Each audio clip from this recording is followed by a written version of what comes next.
మీరేం చేస్తారంటే వాళ్ళ ఇళ్ళ మాటలు ఇక సార్ దగ్గరికి బాబా దగ్గరికి వస్తే తాయితీ కడితే తక్కువ అవుతుంది అని అంటే ఆడేం చేస్తారంటే మిమ్మల్ని నమ్మి అందుకు కొన్ని మ్యాజిక్లు మైమల పేరుతో చేస్తారు.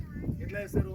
మైమల పేరుతో ఇదిగో నీకు పరేషాన్ ఉన్నది, అంత ఉన్నది, నువ్వు ఎంత సంపాదించిన బరకత్వం లేదు, పట్ట పెళ్ళ లెక్కన అవుతున్నది, మరి ఇట్లా మంచిగా కావాలనంటే ఇట్లా నీకు చక్కదానము తాయితులు కడితే నువ్వు మంచిగా అవుతావు, లేకపోతే ఏమైపోతుంది, రోగం ఇంకా పెద్దగా అవుతుంది, నీకు మనిషి కూడా అయింది, పెట్టాలా, అమాస అమాసకి రావాలా, 4 నల్ల మేకలు, 2 తెల్ల కర్రెకోళ్ళు, 2 కర్రెకోళ్ళు, 2 నల్ల మేకలు తీసుకొస్తే నీకు రోగం తక్కువవుతుంది, దించుతా అంటాడు. అంటే ఇవన్నీ వట్టిగా నాకు ఏముండదు, ఏముండదు, ఇట్లుంటాయి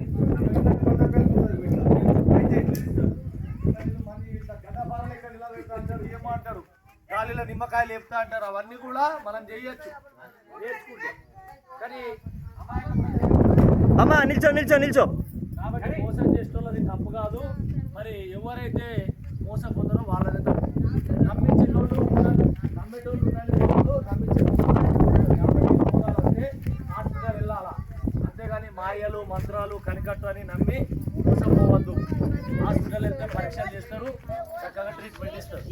కాబట్టి ఇవన్నీ కూడా మీరు గమనించి తెలంగాణకి అందరికీ లేకపోతే ఏమైపోతుంది, భూత వైద్యులు నాటు వైద్యులు నిప్పులు నించోమంటారు, అర్థకాపరాలు